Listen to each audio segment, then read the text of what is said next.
Welcome to Daily Wisdom, Walking the Path with the Buddha, a podcast shared by David Roylance. This podcast is dedicated to guiding you to completely eliminate the discontent mind and the suffering it causes by attaining enlightenment. Learn and practice the teachings of Gotama Buddha that will guide you to fully attain a peaceful, calm, serene, and content mind with joy. To support this podcast, visit patreon.com/support Buddha or visit buddhadailywisdom.com, where you will discover a full range of courses, retreats, and online learning resources to assist you on the path to enlightenment. Now, here's our teacher to share more.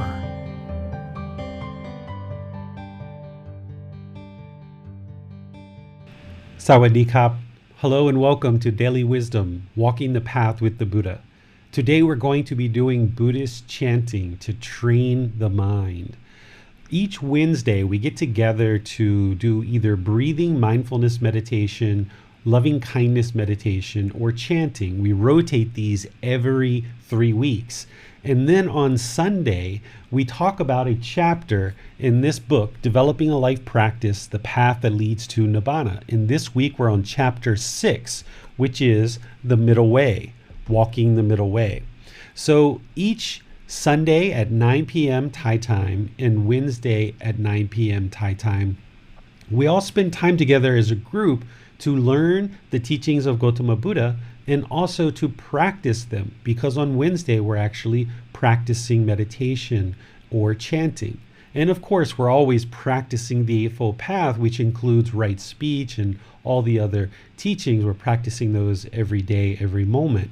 But today, because we're in this group learning program and we're at the point where we're covering chapter 6 and we're discussing the middle way, walking the middle way, I would like to share just a little bit about the middle way with you, because a question came up in our Facebook group that I thought would be really helpful to share with the group what the actual answer was to this question.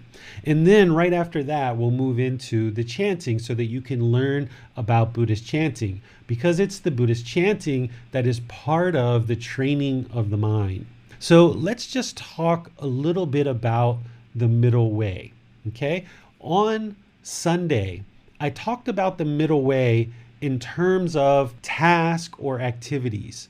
I was talking about how if you have a certain task or certain activity like finances or giving to charity or spending time taking care of your personal health and all the other things that we do in life, I talked about how you can bring that to the middle where you don't hold it too tightly and you don't hold it too loosely. So in other words, you don't obsess about your personal health, but you also don't hold it so loosely that you neglect your personal health, that you bring that to the middle, that you don't obsess about making gobs and gobs of money, but you don't do nothing to sustain your life either, that you bring that to the middle, that you don't give an enormous amount of money to charity and kind of exhaust your financial resources, but you also don't give nothing too, that you kind of find that middle. So we were talking on Sunday about all these various tasks and topics of how you can move the mind to the middle, and you can use this teaching that the Buddha taught about the middle way as a way to kind of guide your life in a very general sense, but you'll find it to be very profound. Well, now that we've had that discussion, I would like to bring in this next piece that I shared in our Facebook group today based on a question that somebody had asked me. We were talking about how to find the middle, okay? Where is that middle? And now I related it to something more detailed as opposed to just tasks or topics of generosity and personal health or finances or career. Here in this reply, I was talking about the discontent feelings. Because as you know, on this path to enlightenment, the goal is to reach this enlightened mental state where the mind is peaceful, calm, serene, and content with joy. And we use breathing mindfulness meditation and other teachings to train the mind to come to the middle and develop singleness of mind, to develop mindfulness, to train the mind to let go of thoughts and ideas and train the mind so that you can then have better control. Well, not only do we train the mind in meditation, but this middle way, you can actually apply it in daily life based on the discontent feelings as well. Okay? And here's what I shared with this individual on Facebook when we were talking about this. I shared, where is the middle? Okay? What I shared is, if you observe the mind is experiencing sadness, anger, frustration, irritation, annoyance, guilt, shame, fears, boredom, loneliness, shyness, jealousy, resentment, anxiety, stress, etc. Right? Essentially, if the mind is experiencing discontentedness, right? And we can put happiness, excitement, and elation in there as well, right? Because it's painful feelings, pleasant feelings, and feelings that are neither painful nor pleasant. So any discontentedness, if you observe the mind is experiencing that in daily life, then move the mind to peacefulness, calmness, serenity, and contentedness with joy. This is the middle, where the mind is unaffected by discontent feelings. So if you feel the mind moving to sadness, with that training of breathing mindfulness meditation, cut that off and bring it to the middle. Peaceful, calm, serene, and content with joy. If you feel the mind moving to happiness, excitement, elation, cut that off, because that's a conditioned thought or feeling. Cut that off. Don't chase that pleasurable feeling. Cut that off and bring it to the middle. If you feel the mind moving to boredom or loneliness, shyness, displeasure, any kind of feeling that is neither painful nor pleasant, cut that off and bring it to the middle. So here I go on and I share further. I say the mind can reside in the present moment with singleness of mind. So if the mind is in the past or the mind is in the future, the mind isn't in the present moment. It doesn't have singleness of mind.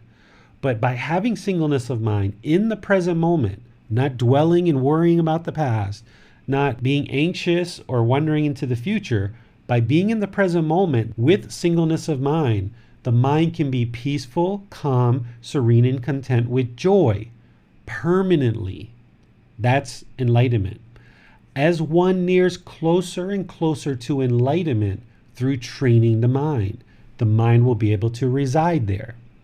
The mind will be focused, concentrated, have deep memorization with clarity of thought and no discontent feelings. And then here's the last paragraph.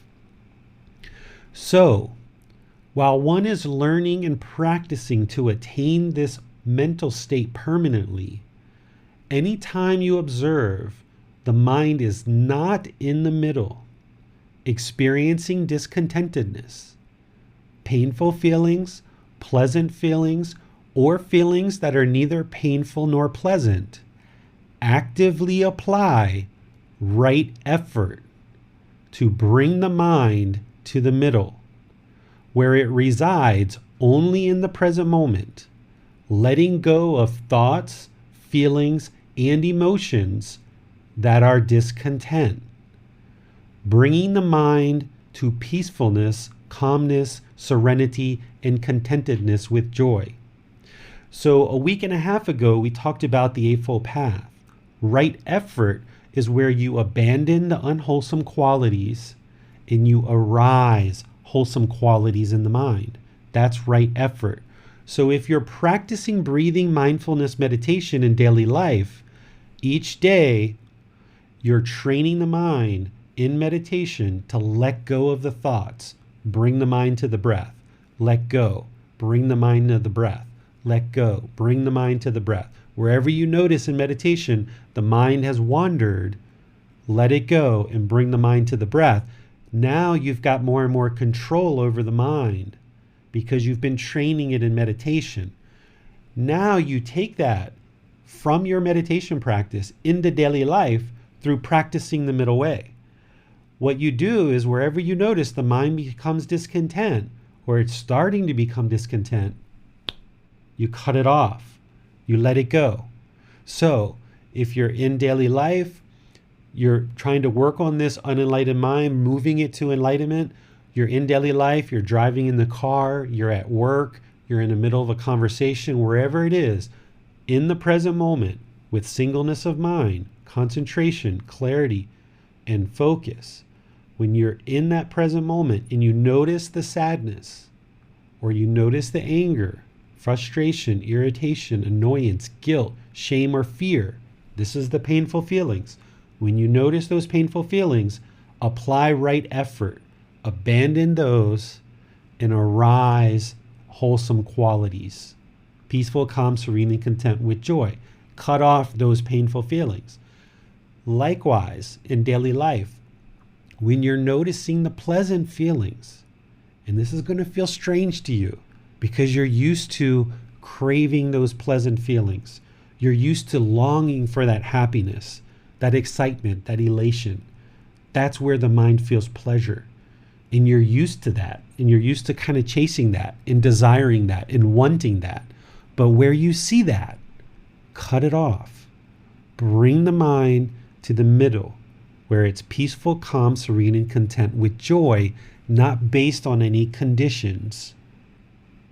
Then, when you see the mind with boredom, loneliness, shyness, any jealousy, resentment, anxiety, stress, any of these discontent feelings that you may consider neither painful nor pleasant, cut those off and bring the mind to the middle, peaceful, calm, serene, and content with joy. So the meditation is meant to be an active, independent, dedicated, purposeful training session of the mind, where you're eliminating certain qualities or you're cultivating certain qualities. But the only reason why this is useful is because now you apply that training in daily life to control the mind. So when you feel that hostile word on the tip of your tongue, cut it off. When you feel that bit of frustration starting to rise and you feel the sensation in the body, cut it off. When you feel that happiness, that excitement starting to percolate and the mind wants to run down that path, cut it off. You're sitting at home without anything to do. You feel a bit of loneliness or boredom, or even you're sitting with a group of people and you start feeling lonely or bored, cut it off. Bring the mind to the middle. Do something else with it. Okay, that's right effort. And that's bringing the mind to the middle. Okay, this is another aspect of how you train the mind to come to the middle. Because in that middle, the mind can perform optimally. Just like that sitar, just like that stringed instrument. If the string is too loose, it doesn't play well. It doesn't feel good. When the string's too loose, it doesn't sound good. The instrument doesn't sound good, and your mind doesn't feel good when the string's too loose. But also when the string's too tight, the instrument doesn't play well. And when your mind is too tight and too bound up, it doesn't play well. It doesn't feel right. It's only when the string is tuned perfectly in the middle, and you got to tweak it and tweak it and tweak it. And if you've ever watched musicians play, even during their session, even during their playing session, they're constantly tuning their instruments, making sure they're perfectly on pitch, perfectly on tune, right? And that's what you've got to do with the mind. You've got to have such awareness of mind, such a high degree of right mindfulness that you're so aware of the mind that as soon as you feel anger, sadness, frustration, any of these discontent feelings, including happiness, excitement, and elation, you cut it off. You got to retune the mind and bring it to the middle, because that's where it will perform optimally. The more you do this in meditation, starting off, building up your meditation practice, but then in daily life, the more you do this, eventually you won't have to do it. Eventually you've trained the mind so well that you're practicing this Eightfold Path, you've eliminated these 10 fetters, you've meditated so well that eventually there's no effort whatsoever. The mind just permanently resides in the middle. But moving from the unenlightened mind to the enlightened mind, you do need to apply effort. You need to apply effort because you need to awaken the mind. You need to purify the mind. You need to get out of this darkness and move to the light. And that's part of training the mind, is in daily life. It's not just in meditation that we train the mind. So I would like to pause here because I feel like this would be helpful for you guys. And I would like to see if you guys have any questions on this before we move into discussing chanting and actually doing chanting today. We have a question from Judith. Do some of the discontent feelings help us see when a situation isn't healthy and we can make it better? Or is there another way without these feelings of discomfort, like the body needs food, a job is too heavy, etc.? Yeah, discontentedness is a great indicator that something's off. It's a great teacher, and it's a unbiased teacher. Because if you're experiencing discontentedness, there is some craving, desire, attachment that's in the mind. So if you become sad, frustrated, angry, irritated, annoyed, what have you, there's some craving, desire, attachment there. There's some mental longing with a strong eagerness. If the mind becomes happy, excited, elated, there's some condition that's creating that, and the mind is grabbed onto it. The mind has some longing. It has some strong eagerness for that condition. And that's what's caused the happiness, excitement, and elation. And if there's boredom or loneliness or shyness, there's some conditions there that have caused it. So that's a great indicator of something's awry here. Let me fix it. Let me discover what it is. And if you can discover what the craving, desire, attachment is, then you can work to actively eliminate it. And you may need your teacher's help, right? I helped Max with something this week that we were spending a lot of time talking. And I was like, hey, Max, I think you might have an attachment here, something you might want to consider and look at, or however I said it. And then Max is investigating it on his own because he's not going to believe his teacher. And I've taught him, don't believe your teacher. Figure it out yourself, independently verify it. So that's what he's doing. So whenever you see discontentedness, whenever you feel it, whenever you observe it, whether it's painful, pleasant, or neither painful nor pleasant, this is an indicator that something's wrong. And it's not wrong in a bad way. It's not like, oh my goodness, the sky's falling. It just means the mind has some condition that is causing this discontentedness. It's craving, desire, attachment. It's some mental longing with a strong eagerness. And when you sit back and reflect and investigate that, that's why I talked about being alone, that sometimes it's really helpful to be alone and really investigate the mind and look at the mind. And you've got to be honest with yourself. You got to be honest and really reflect and consider whether or not there's actually craving, desire, attachment there. Right? Sometimes when people are progressing on this path, they want to be enlightened so bad, they kind of like dust things under the carpet or they put things in the corner. No, I don't have any craving, desire. I'm perfectly peaceful. But in the meantime, their mind is feeling this underlying subtle grumpiness or some kind of discontentedness that they can't really put their finger on, where it's much better if you're honest with yourself, use that discontentedness as an indicator that there's some craving, desire, attachment, and there may be more than one. And if you look at it, it's wonderful because then you can find it and address it. But if you need help from your teacher, that's why I have the Facebook group where you can ask questions, you can private message me, you can schedule a personal session where you can have a private discussion with me. I have that option available too, because this is where the guidance comes in. And I'll never tell you, like Max will tell you, like, I never said, Max, you have a craving here. I said, Max, I feel like you might have a craving here. What do you think? And he's investigating and he's figuring it out. So I never give you the answer necessarily. I'm just pointing you in direction for you to investigate yourself, because I can't be with you all the time. So what I need to do is I need to teach you how to make really good decisions. I need to teach you how to train your mind. So that personal guidance really comes in hand, that I'm not telling you what to do. You're not believing what I'm saying, but instead I'm kind of guiding you in how to train your mind and how to figure this out for yourself. Somebody said this recently, I think it might have been Joy or Sue, said that attaining enlightenment is almost like a puzzle. It's almost like a puzzle, like a Rubik's Cube or, some other kind of puzzle where you're trying to figure out all the pieces.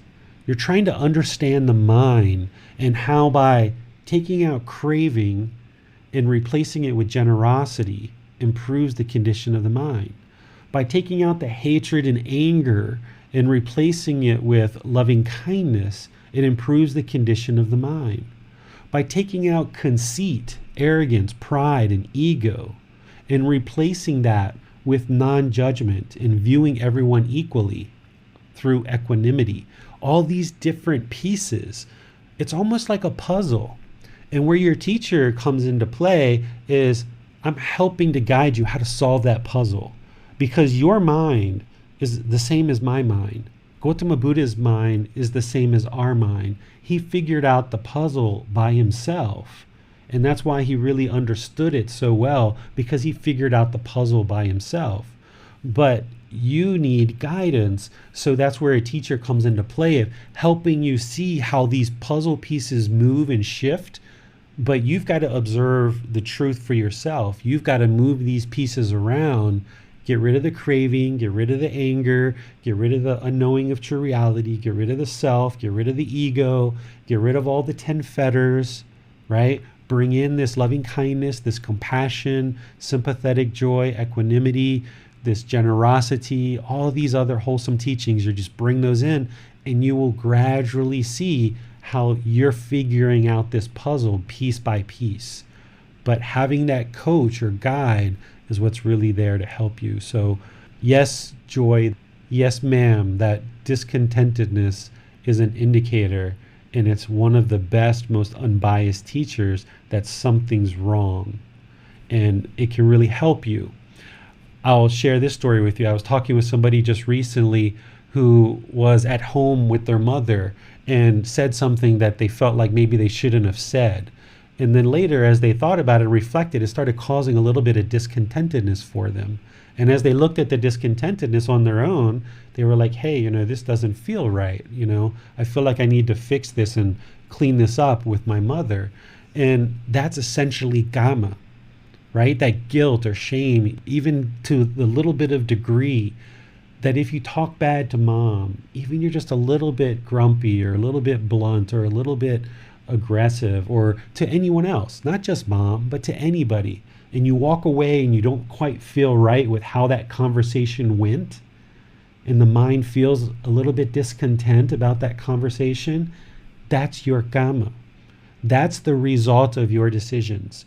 Because you didn't practice the 5 factors of well-spoken speech, and you're not going to 100% until you're enlightened, but because you didn't practice those, when you walk away from the conversation, there's a little bit of discontentedness there.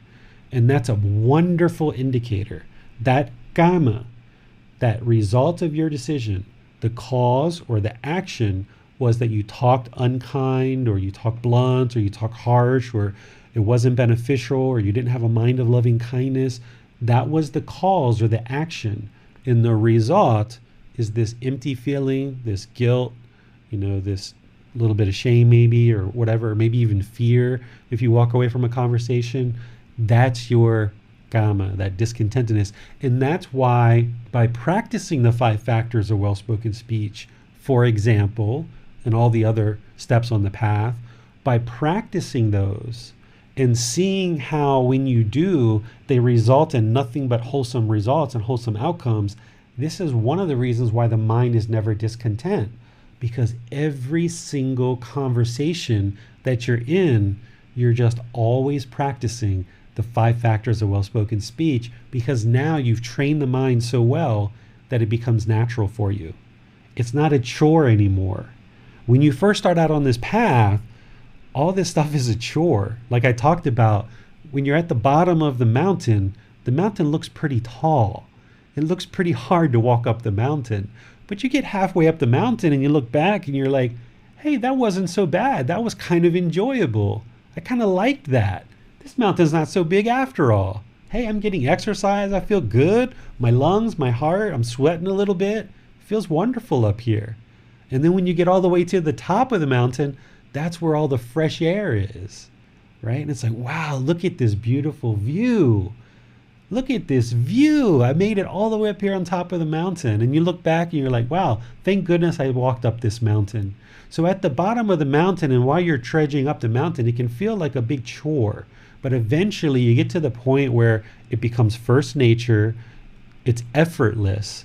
And then every time you interact with other people, you're just practicing the teachings all along, and all your conversations and relationships go marvelous. And this is why you don't have any harshness or aggression or problems coming back at you. But even if somebody did talk harsh to you, once you're in that enlightened mental state, it doesn't bother the mind, because there is no self, there is no ego. So even if someone is unkind or unpolite or disrespectful, it doesn't bother you, because you know it's their practice. And there's no ego there to become discontent, right? There's nothing there. All the craving, desire, attachment is gone. All the hatred, anger, and ill will is gone. All the ignorance, delusion, and unknowing of true reality is gone. The self is gone. The ego is gone. And this is why you can reside permanently peaceful, calm, serene, and content with joy. Because you're going around with this wisdom and you're interacting with people in a way that always turns out well. But even if somebody becomes hostile or aggressive, then your mind's not affected by it. Okay? So yes, discontentedness is absolutely a great indicator that something's wrong, and you should look at that. And you need to investigate that and then work to eliminate the craving, desire, attachment that's causing that discontentedness. Not just the painful feelings, but look at those pleasant feelings too, because oftentimes we ignore those. And this is one of the reasons why a lot of people haven't really attained enlightenment in modern times, because a lot of people are describing enlightenment as happiness. They say enlightenment is ultimate happiness. But they're misunderstanding what the Buddha taught as what we're eliminating here. So when you cut off that happiness, excitement, and elation, and you bring the mind to the middle, you're peaceful, calm, serene, and content with joy. It doesn't mean that you're not so-called happy, right? But that happiness is impermanent. You've got something better than happiness. You've got permanent joy, right? Happiness is based on a condition, and it's impermanent. Joy, there's no condition. You're just inwardly satisfied, inwardly content, inwardly fulfilled, just permanently joyful. Okay? Really good question. Gave me a chance to talk about a lot of different things there. So it seems, David, that a lot of the world today are pursuing pleasant feelings essentially as a way to try and eliminate painful feelings. And we've talked about how that's a form of discontentedness. And that's the case whether they're practicing any kind of spiritual practice, religion, Buddhism, or nothing at all. It seems to be quite a common trait that we see. It also seems that there are those that pursue painful feelings, perhaps, as a way to try and liberate their mind. And I know that I've done this in the past, and this was also what Gotama Buddha did for a couple of years before his final enlightenment in his ascetic years. So my follow-up question here is it ever helpful to deliberately put ourselves in painful situations? Painful versus uncomfortable. But before we talk about that, let me add something to what you were just saying. One of the reasons why we have rampant drug and substance abuse in the world is because of what you just mentioned, Max, where people are working to cover up painful feelings through chasing pleasant feelings. And one of the reasons why I know this is because I used to drink alcohol and use drugs. And I know plenty of other people that have, right? And if you've ever done that, you know that's what that's all about, is people are trying to cover up the painful feelings with pleasant feelings, and they're using this substance in order to actually do it. So people getting away from those craving, desire, attachment, those mental longing with strong eagerness for substances that cause heedlessness, which is what we're going to talk about on Sunday, that helps to really address and move the mind closer to enlightenment. Okay?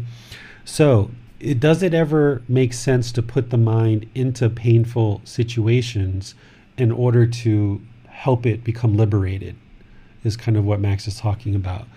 What I encourage people to do is, after you've learned the Four Noble Truths and you really truly understand them and you're practicing it daily, meaning you're never blaming anyone else for anything that's going on in your life.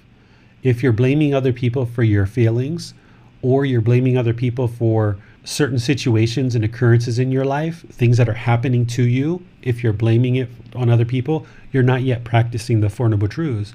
The Four Noble Truths is to fully accept all the discontent feelings and any situation that's happening in your life. Fully accept it and know it's because of your actions or you've caused it, right? So you have to fully understand the Four Noble Truths and practice it. And you're fully practicing the Eightfold Path. You really understand the Eightfold Path, which includes the 5 precepts. When you fully got those on board, along with meditation, and you've got a really good meditation practice going, that's the real core. That's where any beginning practitioners should really stay in terms of developing your practice. In this program, we're going to go on and I'm going to teach you a whole lot of stuff. But in terms of really developing your solid practice, the Four Noble Truths, the Eightfold Path, the 5 precepts, along with meditation, those are the things that you really need to focus on at the beginning. You develop those really well, and what you're going to notice is the mind's going to start moving through these jhanas. Jhanas, there's 4 jhanas. These jhanas are deep meditative states where the mind almost stands still in meditation. And even when you're done meditation, you're still like in a deep, almost like a trance, but not really, right? You're alert, you're conscious, but it's like, whoa, that was like some really deep meditation. It was almost like you were standing on the head of a needle, right? This is what it feels like when you go through the jhanas, and you'll feel this bliss, this amazing bliss, okay? So if you focus on the Four Noble Truths, the Eightfold Path, the 5 precepts in deep meditation practice, breathing mindfulness meditation, and loving kindness meditation, and practicing that in daily life, bringing the mind to the middle, then your mind's going to move through these jhanas. At that point, that's where you focus on the 10 fetters. You start working on understanding and eliminating the 10 fetters. As you're doing that, that's going to take you from the 4 jhanas into the 4 stages of enlightenment. And as you're making your way through these stages of enlightenment, this is the time that I think it is wise to put yourself in some uncomfortable situations, or things that you might think in the past were uncomfortable, because this is going to make sure you've trained your mind and that you really don't go into this with blinders on. Because by the time you go through the jhanas and you move into the first couple of stages of enlightenment, the mind's going to be feeling quite well. And a vast majority of your day and your week and your month is going to be completely without discontentedness, right? You might go weeks without discontentedness, and then boom, here comes something. Right? So in those first few stages of enlightenment, you're going to be getting glimpses of what enlightenment is. Even in the jhanas, you're going to be getting glimpses of what enlightenment is, where for a few hours or for a few days, the mind's completely at peace. But then boom, something happens. Okay? So when you start noticing that the amount of time between discontentedness is longer and longer and farther apart, meaning days, weeks, months, this is a good time to put the mind in uncomfortable situations, or what could have been uncomfortable based on your past behavior and your past conduct, and test it out. So if you don't like being around lots of loud music or lots of crowds, you should put yourself in those situations and test the mind out, because enlightenment isn't that you create a bubble for yourself and you block out everybody around you feel like is causing concern or causing problems. That's what the unenlightened mind wants to do. That's why we have hatred and anger and ill will and aversion. We try to create this bubble and we try to live in this bubble, but then the bubble keeps bursting because people keep coming into our life that we end up getting discontent about. So when you're training the mind in this way, you might kind of retreat into solitude and be alone and kind of like not around very many people. Maybe not even around your family. Maybe you don't even have that many friends right now. Maybe you're pretty much alone in this life and you feel that way. That's kind of normal as people progress on this path. The Buddha calls it going into seclusion, right? This is why he went to the forest. And what happens as the mind trains is it kind of retreats from the world and you kind of create this secluded environment. It's like you're going into the forest. Well, in modern times, it probably means staying in your house or staying away from people, right? And then what happens is the mind makes all this progress and you kind of break through, and then you start entering into the world and you start doing things with people who aren't even on the path, people who have no understanding of the Buddhist teachings at all. Because when you're around a bunch of Buddhist practitioners that are really deeply practicing, it feels like you got enlightened because nothing's going wrong. Everybody's practicing really well. Everybody's practicing right view, right intention, right speech, right action. Wow, this is wonderful. Look at all these Buddhist practitioners here in Thailand, right? Feels pretty wonderful. But if you just stay in that bubble, you never know, is it an artificial bubble or is my mind really truly trained to the point that I can be peaceful, calm, serene, and content in any and all situations? So rather than assume that the mind has been trained and that you are enlightened, this is why I share with you, never assume you're enlightened. Never convince yourself you're enlightened. Never assume that the ego is gone. Always operate as if you aren't enlightened and that there is still ego. Because now you can take your mind to a busy coffee shop, to a sporting event where there's lots of people, where there's loud music, all these things, and you can test the mind. Is it still peaceful, calm, serene, and content with joy? Or am I annoyed by all this music? Or am I annoyed by all this chatter in the coffee shop? Or am I annoyed being at my mom's house because my mom told me something to do and I don't like it, right? You got to test the mind, and that's where the training really pays off. And you can expose areas of the mind that still needs a little bit of training, right? So you go through with the Four Noble Truths, Eightfold Path, 5 precepts, meditation. You're kind of doing like a rough cleaning, kind of like gradually cleaning everything around the house. Then you go in with the 10 fetters and you get in the corners really deep. But then you kind of test it. You put on the white glove and you go out into spaces where you may think that your mind may or may not be trained. If you've been fearful, for example, of homeless people for one reason or another, if you felt like in the past you were judgmental of homeless people and you felt fearful around them, go, test your mind. If you've been fearful of going to the forest, go to the forest. Or if you've been fearful of going out alone, going to the mall alone, or going on a travel trip around the country or internationally, and you thought you would never ever travel alone by yourself ever, go do that. Because you've got to test the mind and you've got to see, is this training that I've undertaken, is it really unshakable? Because that's what enlightenment you end up getting to, is this unshakable mind. But you're never going to know if it's unshakable if you don't put it in situations where it could be shaken up. So that's where you can put the mind in situations where it might be perceived as uncomfortable or painful or an uncomfortable situation, and just see how you practice the teachings during that time. Are you still having loving kindness with these homeless people who are coming up to you asking you for money? And loving kindness doesn't necessarily mean you give everybody money, right? I've had homeless people come up to me before and I haven't given them money. And I've had homeless people that have come to me and I've taken them into restaurants, sat them down and gave them a full course meal, right? I do it based on how they interact with me, right? So it's their karma. If they're polite and they're kind and they come up to me and, yeah, I'll treat them well. But if they're really aggressive and nasty and angry, no, they're not getting anything, right? That's their karma. So how does your mind function? And that's why the Buddha never told you exactly what to do. He didn't say every time a homeless person comes to you, give them money, right? That's not what these teachings are about. These teachings are about training the mind to practice these teachings. And sometimes the way to have loving kindness, active goodwill towards all beings is when that grumpy, unpolite person comes up to you, is don't give them any money.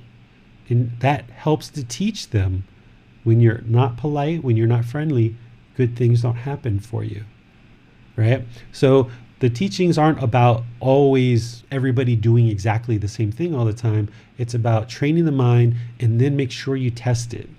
The Buddha never really talked, I don't think, about testing the mind, but I do because I found it very useful. One of the things that I did is I went to an environment that was supposed to be very loving, kind, and peaceful, but I knew that there was hate and anger at this environment, and I put myself in that environment and I observed how I practiced in that environment and kind of tested my mind. That's just one of the things that I did to kind of test the mind. And you can do the same thing with your meditation. If you're used to meditating in the same place, in the same room all the time, change rooms or go outside, go to a different temple, go to a park and move the mind around, because the mind's going to crave permanence. And if you're meditating in the same place all the time, it's going to really get deep meditation in that same place all the time. But if you want to make progress, one of the ways to make progress is really test the mind. So you move the mind to another location, and that's going to test the mind, and you try to develop the ability to meditate in that space too. Or like as you're meditating, if a fly comes and lands on your nose, or you get a little like itchy sensation on your nose, rather than swat the fly right away or get the fly away, test your mind. See if you can hold your meditation and focus on your breath while that fly is crawling around on your nose. That's a beautiful way to train the mind. And you'll see through that you can control the mind in all of these situations. So yes, you should put yourself in uncomfortable situations, or what might be perceived as uncomfortable. But then once you get there, even if it's uncomfortable when you first get there, just slow the mind down. If you need to close the eyes in order to kind of guard your doorway, close the eyes. If you need to sit down and breathe a little bit and kind of gradually let the mind get comfortable with all this loud music. So even if you enter in and there's lots of loud music and you feel annoyed, don't just leave right away.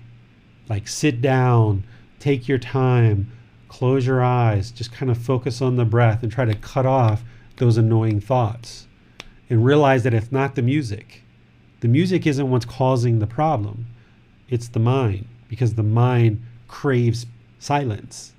So train the mind for 10 minutes, 20 minutes, 30 minutes to be in the loud music and know that it's impermanent, and then get up and leave. Because in these situations, you have complete control over the testing environment, which is beautiful because you can get up and leave at any time. But in a situation where you're in daily life and you're maybe on an airplane and it's, a 24-hour flight or a 15-hour flight, you have no control to land that plane, right? You might be able to ask the flight attendant for another seat if something's bothering you, but you have very little control in that environment. That's going to test your mind. You're going to be tested by other people throughout your life and in your practice. You're going to be tested. So you're going to need to apply your practice and do well in those situations. But before you even get to those, test your mind yourself in a situation where you have complete control over all the variables, because you can get up and leave at any time you want. And this can be very beneficial for you. Right, so this seems very much about the middle way, because whilst we're practicing to eliminate the discontent mind, if we're just running away from discontentedness all the time, then we're not really taking control of our progress in that at all. And yet at the same time, if we're just trying to put ourselves through as much pain as possible, then the pain is kind of becoming the point. We're actually not training ourselves to be free of pain or free of discontentedness.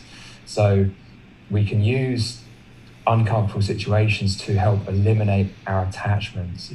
Have I got that right? Yes. In situations where I would go into an environment and I feel a little bit of annoying, a little bit uncomfortable, I would stay there just to train my mind to get comfortable. Whether it took 5 minutes or it took an hour or however long it took, I would stay in that environment until I was sure I had overcome whatever discontentedness I was experiencing in that environment.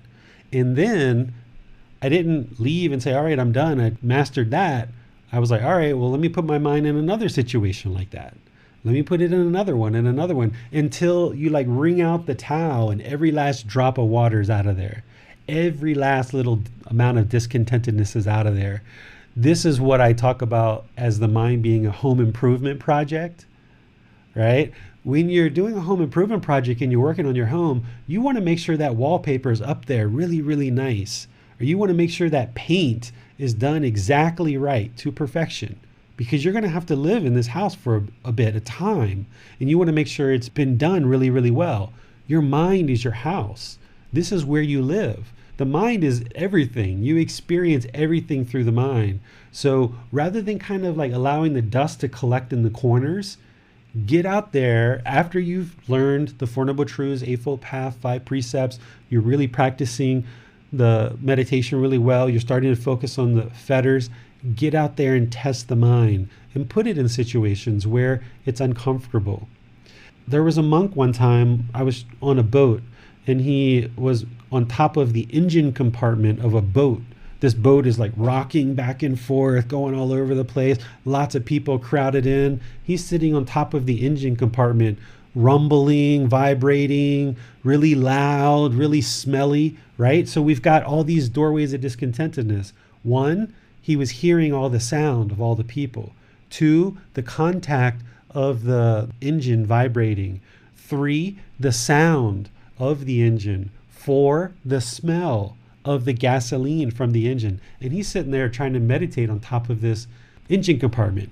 This is testing your mind. Doesn't mean you always go into meditation, but that's what he chose to do. And, you know, the boat's rocking and all this kind of stuff.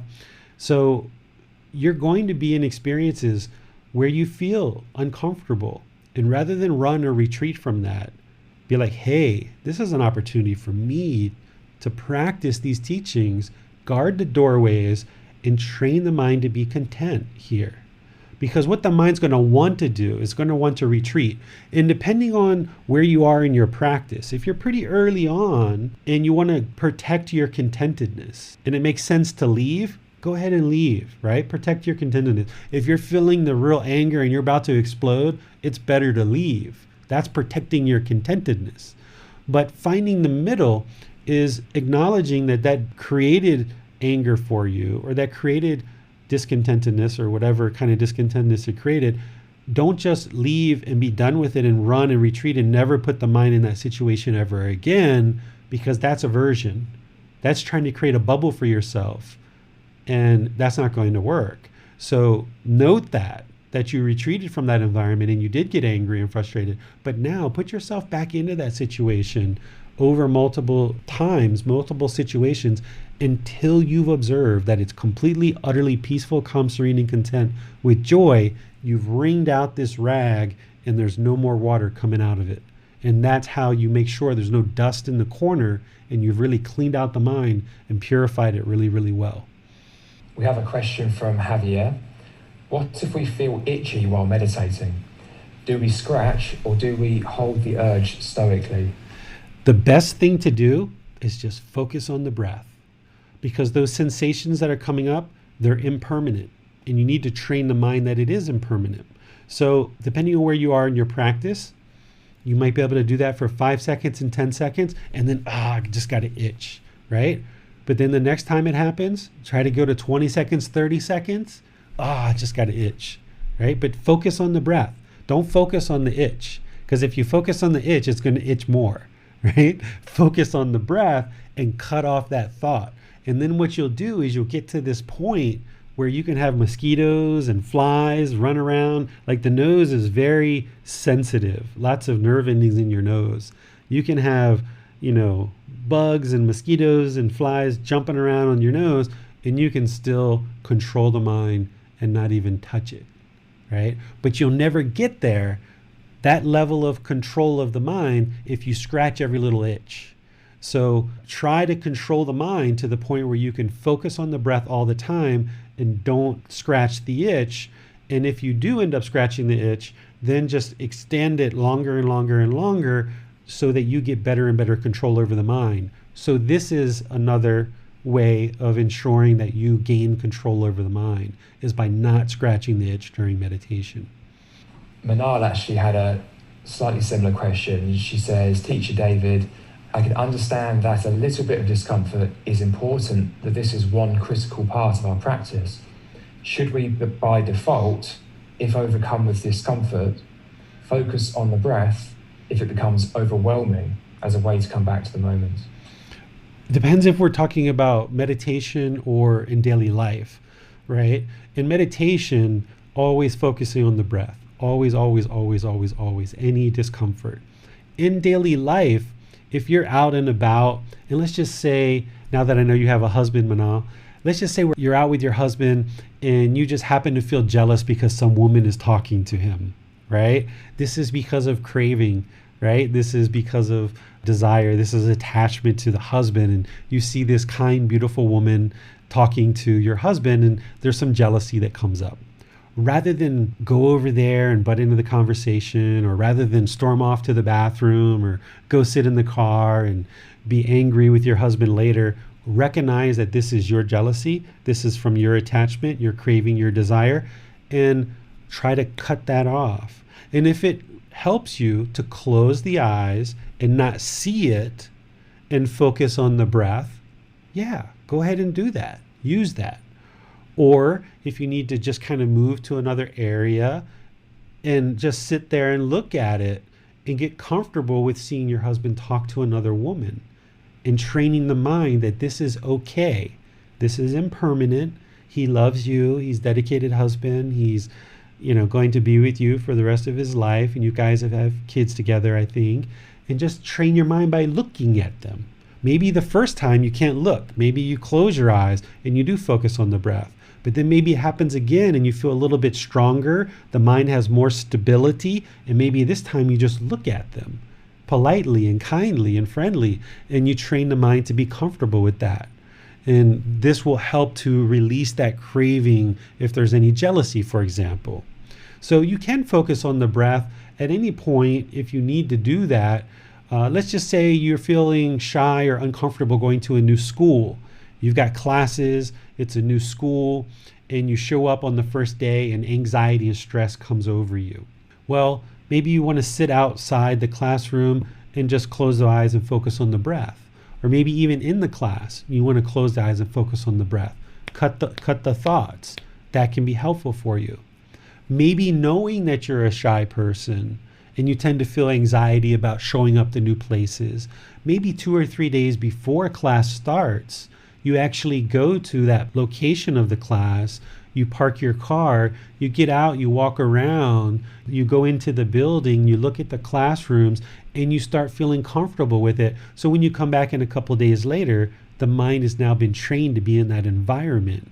And that's how you get comfortable, right? So there's all these different ways. This is the home improvement project, that you gradually train the mind to be peaceful, calm, serene, and content with joy in any and all situations, being satisfied with what is. Manal has a follow-up comment, says she's trying to overcome shyness by being on Zoom today. Highly uncomfortable, but trying to come back to the breath. Okay, yeah, I saw a bunch of people coming into Zoom. Well, not a bunch, but I saw a few people come into Zoom when I mentioned for you guys to come in. So yeah, that's good. See, that's right effort, okay? That's right effort, Manal. And that's also right mindfulness, because she has awareness of mind that she's shy.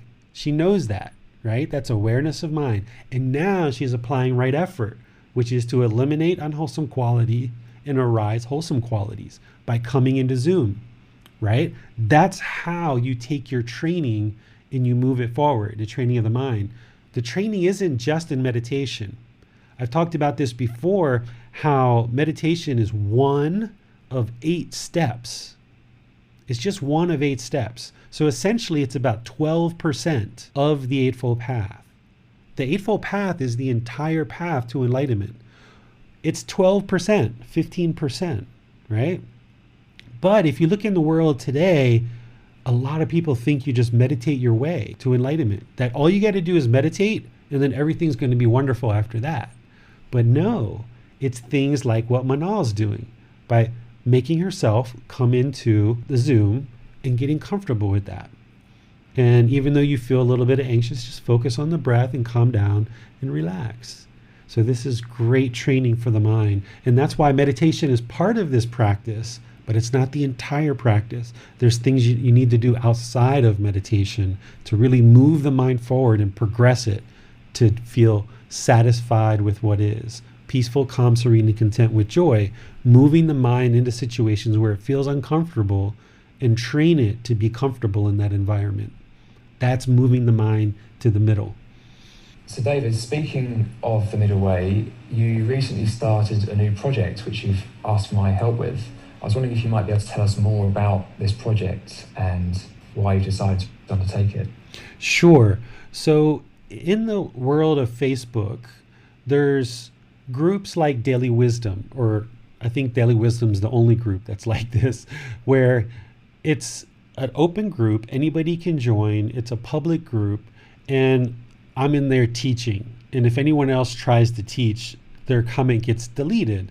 And that's part of the rules, and it's all set up that way, but every once in a while people don't read those and we need to delete their comments. So the Daily Wisdom group is kind of like a temple or a classroom where I'm kind of in Daily Wisdom and people ask questions and then I answer them, right? Daily Wisdom is like this temple where there's just one teacher in there and everybody's getting help and seeking guidance, right? And then there's other groups in Facebook where all the members are teaching each other.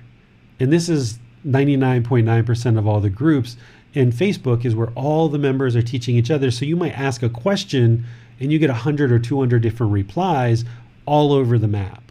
And you never know which one is truly the truth or not. And how would you practice 200 different things that people are telling you to determine what's the actual truth or not? It would take you a long time to sort through all that. So that's where Daily Wisdom comes in, that you can go straight to a teacher and you can get guidance from a teacher. But there's a lot of people that are out in these groups where members are all teaching each other. And sometimes it gets pretty hostile and pretty aggressive in those groups because one person thinks they're right and there's ego and hostility and all of that kind of stuff. So that's one of the reasons why I keep Daily Wisdom the way it is, where it's just guidance from a teacher, nobody else teaching. However, I see this need to have a group that's in the middle, where it's not just completely learning from a teacher, and it's not just completely a bunch of people haphazardly talking without the 5 factors of well-spoken speech back and forth to each other through all of this interaction. So I decided to create this new group. It's called Global Buddhism for All, Discussion and Learning. So it's Global Buddhism for All - Discussion and Learning. This group that I see as being in the middle is one that I set up and I created, but I'm essentially going to turn it over to Max. And this is a place where we can all have casual conversation. Sure, you're going to probably have questions about the Buddha, or you might want to share certain things about your practice that you wouldn't necessarily share in Daily Wisdom. But this is a group that you can go into and you can have casual conversation. And I'll talk, and Max will talk, and Judith will talk, and James will talk, and we can all just chit chat. So Daily Wisdom is kind of like inside the temple building, where Global Buddhism for All is kind of like people standing outside and gathering around and congregating and kind of chit chatting to each other, kind of talking more informally and just kind of various things. So this is a group that is just getting started. What do we got? 21 members now. And we're not even going to really promote it. I'm just telling you guys essentially, and I put some stuff out and let some other people know, but it's just a group to casually talk. This is also a place where, as you guys start learning more and more, some of you may have inspiration to teach, or some of you may have inspiration to share the teachings with other people. This is a place where you can kind of practice articulating the teachings and sharing them with others and kind of putting the words together. So when you're in these classes, when you're in Daily Wisdom, when you're reading the book, listening to the podcast videos, you're learning all the content from me. But this is a place where you can casually talk to each other about the teachings. Because in this class, it's kind of like Max and David are talking and you guys are asking questions, but there's not a lot of back and forth based on the way we do technology. But this group will allow a lot of back and forth and a lot of discussion, and you guys can practice right speech.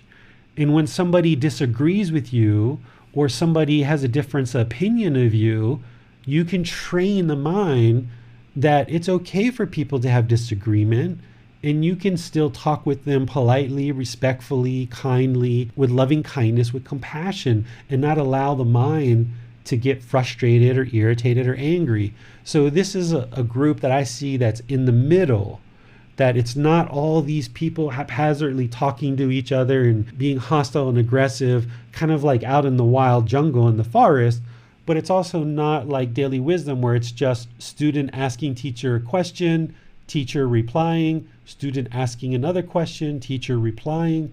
This is a group where we can mix it up a bit and we can have some informal conversation and talk about the teachings, of course, but talk about various aspects that maybe you wouldn't necessarily talk about in Daily Wisdom. And I asked Max to kind of be the administrator for this. And then as the group grows, I've asked him to see if there's anybody that would like to be a moderator. So for example, like if James or other people wanted to become a moderator where you're in there talking and sharing thoughts as well, but also if you see somebody say something that's not right speech and they're aggressive and they're hostile, you can just delete the comment because you understand what right speech is, because most of the people in there initially will be from Daily Wisdom, but over time, more and more people will be in there from all these other groups, and they haven't necessarily trained in the Buddhist teachings the way you are. So Max and a team of moderators can kind of have this as like a student project where you guys use it as almost like a student forum. That's almost another way to think about this, is where Daily Wisdom is like the classroom. This is like a student forum for all the students to participate. Sure, the teacher's going to pop his head in every once in a while and see what's going on and share a little thing here and there, but this is kind of more for the students, kind of like a student forum. And I think it's a great opportunity for people like Max and others who would like to start teaching to come in here and start teaching and sharing some of the teachings just on a real kind of beginning level, and then give you guys a chance to chat with each other and get to know each other and conversate with each other in a more informal way. Thanks, David. Yeah, I think there's a lot of benefit that can come from this and a real need, because, like you say, a lot of groups are essentially people trying to teach each other and often maybe not practicing right speech all the time, or not practicing go to Buddha's original teachings all the time.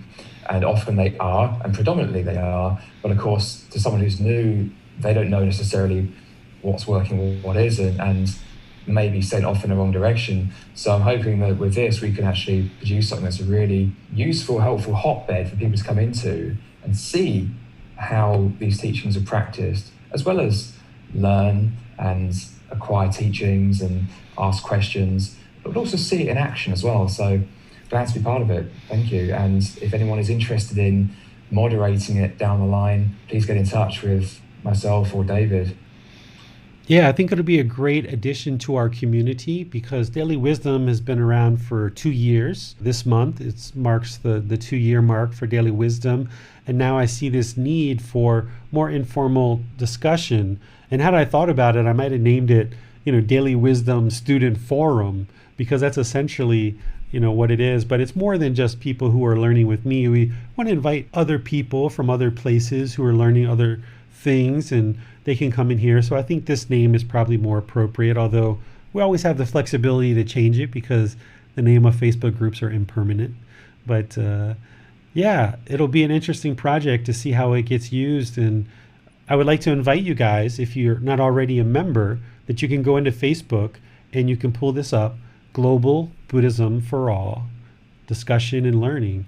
and you can join it, and we'll be in there talking informally, where Daily Wisdom will be kind of more of that formal environment where we've got the group learning program going on and consistent teaching happening, where this is more of kind of an informal discussion and give you a chance to kind of articulate some of the teachings and ask questions maybe in a different way, or maybe even share some of what you know with some other people. And there's some people joining it. Just created this the other day, so there's some people coming in there. So yeah, let's see how it works out, and I think it'll be a great addition to what we're able to do, because one of the big challenges in the world is, it's great that we learn these Buddhist teachings, but as you know, the online world can be pretty hostile. There can be a lot of aggression in the online world. So what I hope that this new group will become is a place where people can learn how to interact online in a very loving, kind, compassionate, friendly, respectful way, right? This can be kind of like an environment where people learn how to truly practice these teachings, not just in daily life, outside with your friends and family, but online too.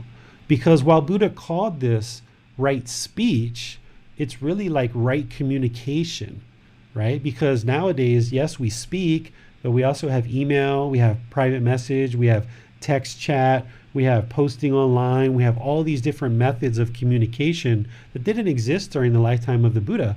But those teachings of right speech translate over into the online world, but a lot of people struggle with how to apply right speech in an online world.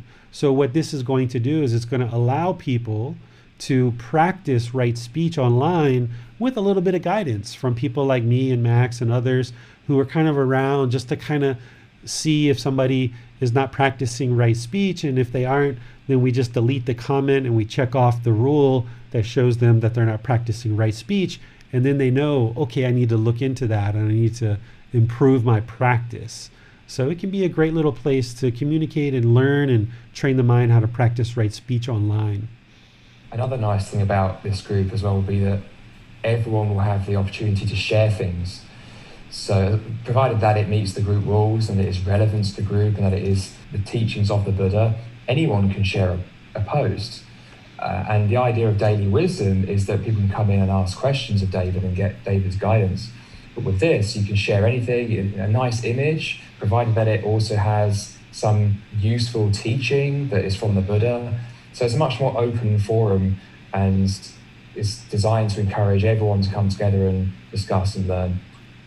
Yeah, one of the things that I do in Daily Wisdom is I limit it just to the teachings in this book, Developing a Life Practice, The Path That Leads to Nibbana. So if somebody were to post some sutra from somewhere else that's not part of these teachings, that would just get deleted in Daily Wisdom.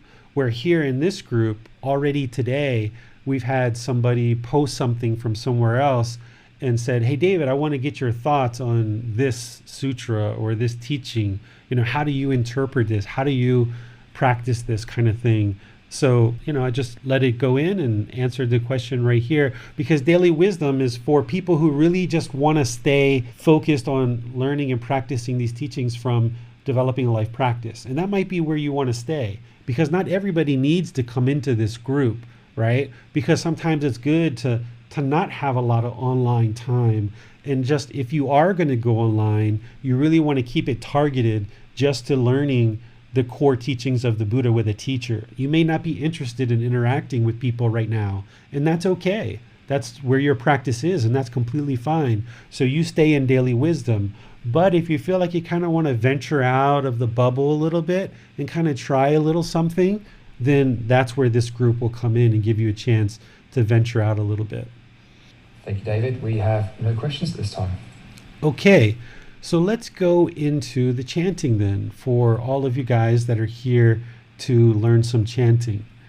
The chanting is what we've been doing in our previous sessions, where you're learning these three chants. The Arahang Samma Sambuddhassa, which is the triple gem, the triple jewel, or the Namo Tassa Bhagavato Arahato Samma Sambuddhassa, or the Iti Piso Bhagava Arahang Samma Sambuddhassa, there's these 3 chants that I've been teaching as part of this group learning program. And in this particular restart of the group learning program, we've only done chanting once so far. This is the second time. But some of the students who are studying in this restart of the group learning program have actually studied chanting with me several times in the past in the previous group learning program. And one of the things that I did in that program, which I think can be really helpful here, is to do some individual coaching, some individual guidance where people who are in Zoom, you guys can actually chant and we can all hear you, because we'll have you take yourself off mute, and then I'll give you some guidance to help you. And then those of you guys who have a little bit less confidence, you can hear other people making mistakes and not maybe necessarily doing it exactly, beautifully or whatever. And you can see that they're working at it. They're progressing. They're getting better and better.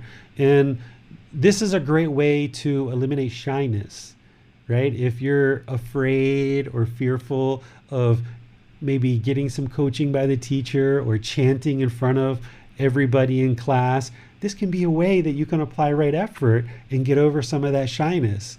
And maybe it feels uncomfortable at first for the first 5 or 10 minutes, but then it's impermanent and it's over, and different people will try.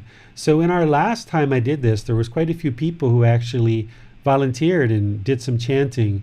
So I would like to kind of reach out to you guys and say, who would like to practice?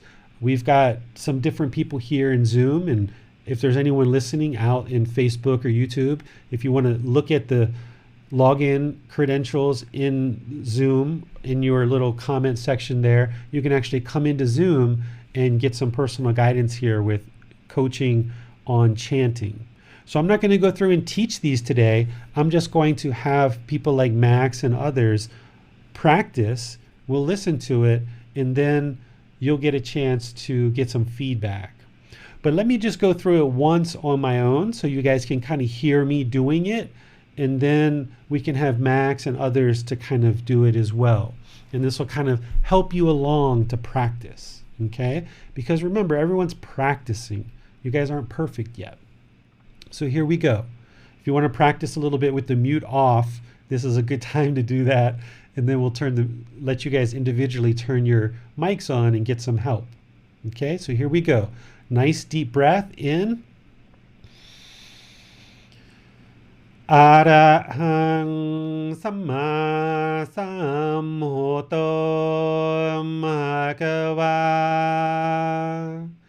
Bhutang Bhagavanang Apivateyami Savakato Bhagavata Tammo Dhammang Namasami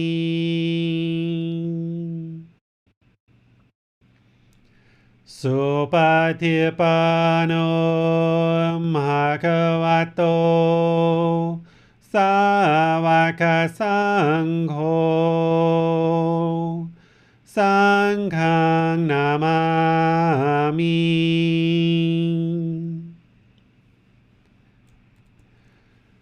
Namo Tassa Bhagavato Arahato Samma Sambuddhassa Namo Tassa Bhagavato Arahato Samma Sambuddhassa Namo Tassa Bhagavato Arahato Samma Sambuddhassa Iti piso bhagava Arahang Samma Sambuddho Vicacaranang Sammuno Sakha toro kavitu Anutero purisa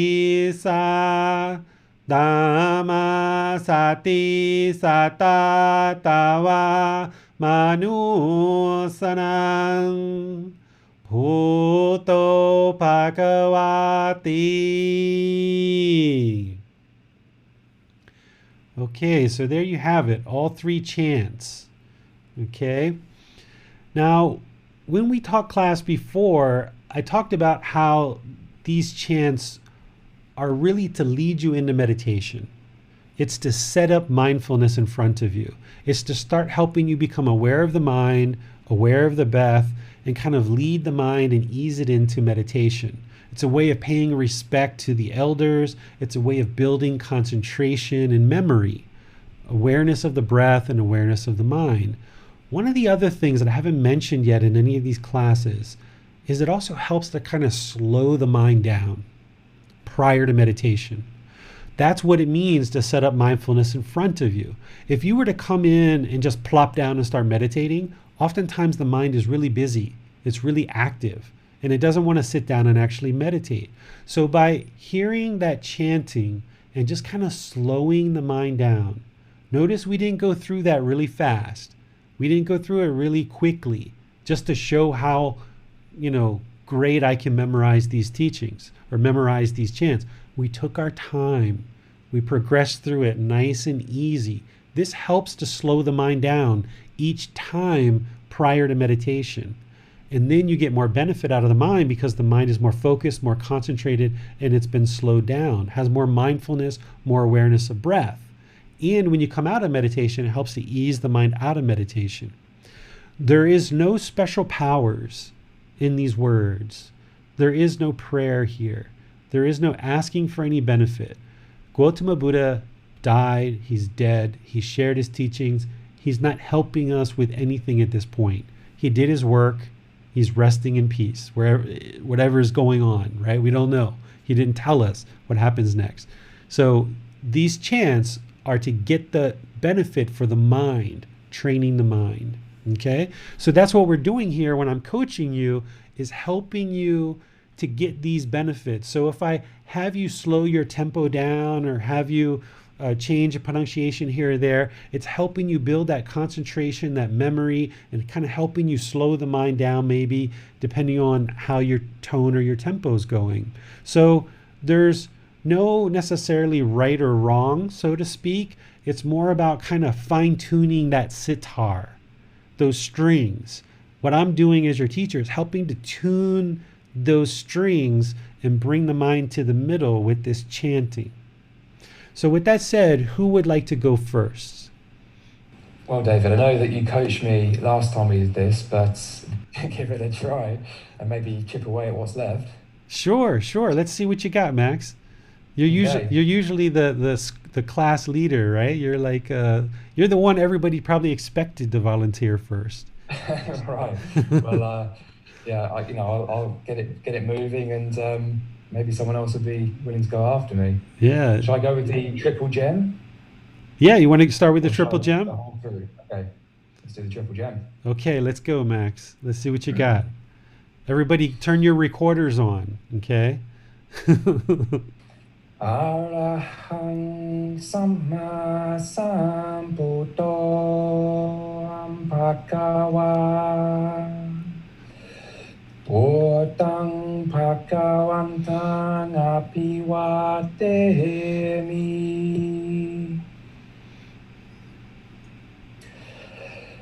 Sawakato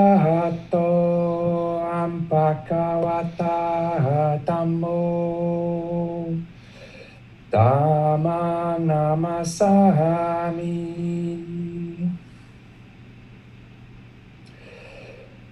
Supatipano Bhagavato Sawaka Sangho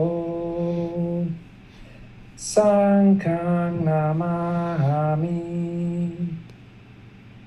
Max, way to go. Good job, buddy. I see other Thank you people very much. clapping too. Yeah. Good to That see was you. wonderful. Thank you. That's remarkably different than where you were when we did this before. So Right. that's absolutely wonderful. There's only thank you. one suggestion I got for you. When you're breathing, rather than breathe through the mouth because you're taking a big gulp of air, breathe through the nose. And if you need to take a slower breath, it's okay. But rather than take that big gulp from the mouth, start breathing through the nose because that's what you're going to do in meditation. Mm. So let's try it again and try to breathe through the nose. Okay. Okay? Yeah. One thing I've noticed actually on that point is sometimes I can cause myself to yawn, I think, because I'm maybe breathing too much. Yes. Yeah, Maybe so this will actually help. yeah, work on just taking in the air that you need, not kind of like gasping for air and thinking that you're going to run out. Just when I'm teaching, I'm usually like Arahang Sama Sambuddhasa, and then I'm like, take a deep breath. Like I'll emphasize it because I want everybody to hear it. But when I actually practice, I breathe through the nose. When I'm teaching, I'll kind of emphasize it with my mouth because I want everyone to hear me breathing. But when I actually practice, I do it through the nose. All right. Mhm. All right, let's give it a go. Okay. Just relax your mind. So before you start, just relax. Don't feel like you're under any pressure, any stress. Just kind of relax and kind of settle in. You're not performing for anybody. You're just kind of in the room by yourself, getting ready to meditate with your eyes closed. No one's listening. It's just you.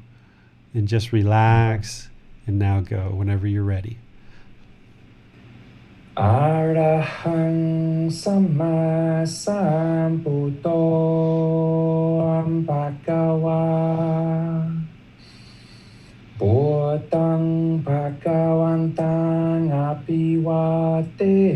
Abhiwademi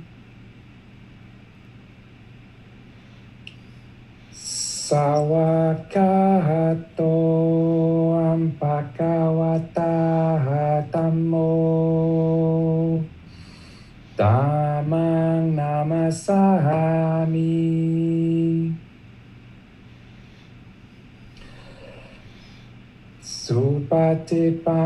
Supatipano Bhagavato Sahawaka Sangho Sanghang Namahami. Very good, Max. Very good. I think the tone was even Thank better. you. I think the tone was even better that time.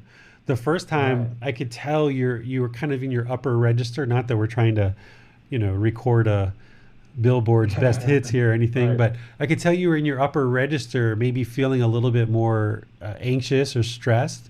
But this time, it felt like you kind of settled into it a little bit, and you were breathing through the nose. And of course, there at the end, you went back to the mouth, just because the mind needs gradual training. Just because you heard me say breathe through the nose doesn't mean you're going to instantly be able to do it. Because remember, the mind craves permanence. The mind always wants to hold on to whatever it was just holding on to.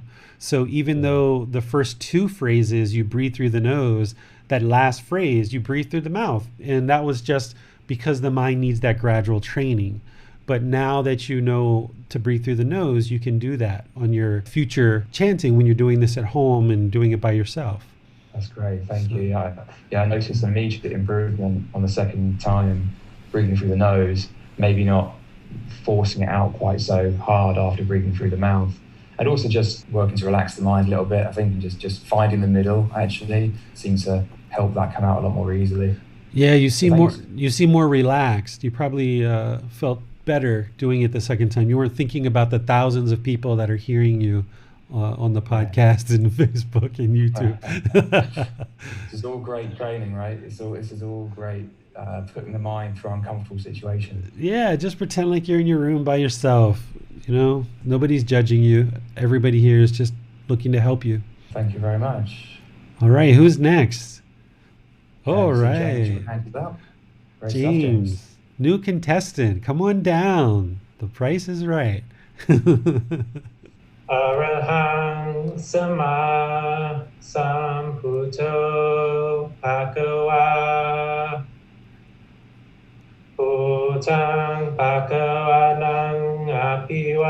te mi. Sawakato bhagavata dhammo dhammang namasami. Supatipanno bhagavato sawakasangho sanghang namami. Wow, good job, James. Way to go. You got some good acoustics going on there in South Carolina, buddy. That was so much better than the last time you did this, because James has been in the program since before, and I could tell last time you were very apprehensive, a little bit nervous, probably shy. This time, lots of confidence, lots of good acoustics. You're getting down there and even harmonizing. You hear how his voice kind of dropped down, like Dhammo, like really kind of pushing the air out. Very, very, very good. One thing for you is it sounds like the last part of each phrase, you're not as smooth. At the beginning, you kind of enter into the phrase really smooth, but then you kind of get a little bit apprehensive toward the end of the phrase. Try to smooth that out a little bit. Do you know what I'm talking about? Exactly, yeah, I've noticed that a bit, so I'm gonna have to focus on that. Yeah, let's try it again. Let's get some more coaching, get some more improvement right away. Arahang Sama Sambuddho Bhagava Buddhang Bhagavanang Abhivatemi Sawakato Bhagavata Dhammo Dhammang namasami. Supatipanno bhagavato sawakasangho sanghang namami. Yeah, better. Did you guys hear that? He improved already. Yeah, everybody's clapping. I see it. Everybody's got mute on, but they're all clapping. Really good, James. You smoothed that out pretty good, but keep working on that. Keep working on smoothing that out. Okay? Really, really good job. Both of you guys, Max and James. Wonderful. All right. Yeah. I think I benefited from when you were teaching Max too, because sometimes the breathing can be challenging. So using the breathing in through the nose is really helpful, I think, and I kind of tried to incorporate that too. Wise decision. Let Max go first, get some coaching, and then James benefits from that. What a wise decision. Absolutely. All right, who's next? Good job, James and Max. Great stuff, James. Thank you very much for stepping up. Really good. Namo tassa bhagavato arahato sama sambuddhassa. Namo tassa bhagavato arahato sama sambuddhassa. Namo tassa bhagavato arahato sama sambuddhassa. Very nice, James. That's really nice compared to where you were before. You've really improved, so that shows that you've been practicing. Very nice. Congratulations. Of course, the Buddhist teachings are not to feel prideful, right? So nobody's feeling any pride. James is just like, yep, okay. On to the next thing. Yep. That's exactly what you want to feel when, you don't want to go into that excitement and elation. Wow, the teacher's giving me high marks. Look at me. Hey, wife, come in here. Look, my teacher's talking good about me, right? That's pride. You don't want to feel that pride. Just, yep, in the middle, right? Good job. All right, Max. Or somebody else. If somebody else wants to go, you guys are all welcome to try. This is an easy one. This is the first one. This is the one that you teach your 3, 4, 5, 6-year-old kid. So even if you guys haven't practiced this one at all, feel free to do it, right? Just because Max and James have some more experience, don't feel like if you practice that, we're all going to be judging you and looking down on you or whatever. Just jump in there, even if you've never chanted this ever in your life. Come on, let's try. Just like your 5, 6-year-old kid. This is the one that I started with. Okay, so anybody can volunteer. Let's go with you, Max, while everyone else thinks about it. Okay, and after that, I can see that Javier's hand is raised. Oh, Javier's? Okay, we can go to Javier. Yeah, I didn't see... Javier first. Yeah, I didn't see Javier's hand. Let's go to Javier first. He's put it down again. Put it down again. I'm welcome to go first, Javier. I don't mind. Okay, go, Max, and then maybe Javier will do it. Namo tassa bhagavato arahato samma sambuddhassa. Namo tassa bhagavato arahato samma sambuddhassa. Namo tassa bhagavato arahato samma sambuddhassa. Very nice. Very good, Max. Very nice. Thank you. After everybody practices this one, maybe we'll try to take everyone off mute and try to do it together and see how Zoom handles that. We've never tried it. We've assumed that it doesn't work, but we don't want to believe anything here. So after we have a chance for everyone to practice, let's just take everyone off mute and we'll just go for it and see what happens. Let's test it out. Let's see the truth so we'll have more wisdom. Is Javier going? No? Just checking with Javier. I'm not sure. Sometimes you can raise hand, but he is up for it. Okay, he's just confirmed. Okay. Great stuff. All right, Javier, I'm going to unmute you now, and over to you. South America. We went from South Carolina to South UK and now to South America. Yes. Well, let me go. ¿Cómo está? Namo. Muy bien. Bien. Namo tassa bhagavato arahato samma sambuddhassa. Namo tassa bhagavato arahato samma sambuddhassa. Namo tassa bhagavato arahato samma sambuddhassa. Very nice, Javier. For 3 weeks, that's really, really good. I can tell you're still getting kind of comfortable with the memorization of the words, right? Right. Yeah. Yeah, so that's really good for 3 weeks. That's better than I did after just 3 weeks. I couldn't even memorize the words after 3 weeks. You've got them all memorized. So that's really good. Excellent. Big round of applause for Javier. Wonderful job. Thank you. Yes, we're all clapping. You can't hear because everyone's on mute. All right. Anybody else? All right. So let's do this then. Rather than assuming anything, let's test this. Let's do independent verification. Anybody who wants to chant, take yourself off of mute. So Max is off of mute, James is off of mute, Javier is definitely going to be off of mute. All the rest of you guys, take yourself off of mute. We're all going to chant together. Let's see how this works. Even if Zoom blows up, let's just forget about the impermanence and just keep on chanting. Okay, we got everyone off of mute? Yep, pretty much everyone came off mute.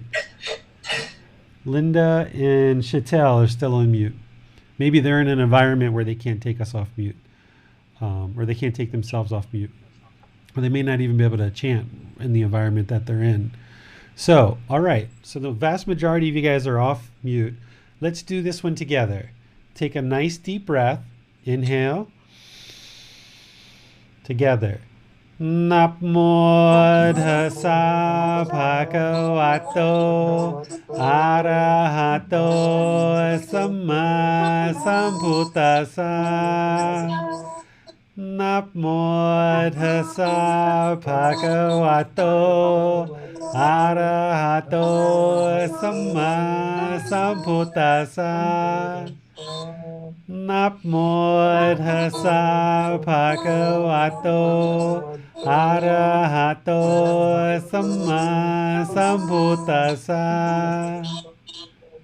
Okay, just like I thought. It's not going to sync up over Zoom. So we tested it, right? We didn't assume, we didn't just believe that it didn't work. Why believe that it doesn't work, right? Let's test it, right? There's no harm in testing something. So just like we thought, it's not going to sync up over the internet. So someday, when we're all in the same room together, you're all here in Chiang Mai, or I come to South Carolina, or we all go to Max's house in the UK, then we'll all chant together and it'll harmonize. But now we tested it and we see that it definitely doesn't work to harmonize over Zoom. All right. Glad we tried. Yeah, I'm glad we tried too. Right? No harm in trying. Why not? Absolutely. Why do we have to be shy? Nothing has to be perfect here. All right, let's go to the next one. Let's go to the Iti Piso. Who would like to try the Iti Piso? Shall I start with this one? Sure, Max, go for it. Yeah. Iti piso bhagava arahang samma sambuddho vijajaranang sampuno sakato roga vitu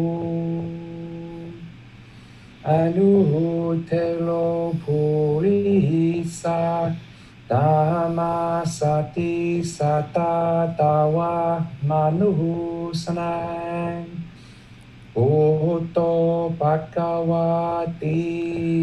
Very nice, Max. This is a pretty challenging one, so I can tell you've been practicing. Very nice. Very, very nice. The tone, the tempo, the pace, everything's really, really good. One thing to think about is when I was learning how to chant, I was also learning how to play a musical instrument at that time. So I was using a metronome, you know, the metronome. Yes. It's got the consistent beat. So if you want to kind of build your tempo to be nice and smooth, one thing you can think about is like a metronome. So it's like iti piso. Hold on, we got to slow the metronome down. There we go. Yes. Iti piso bhagava arahang samma sambuddho.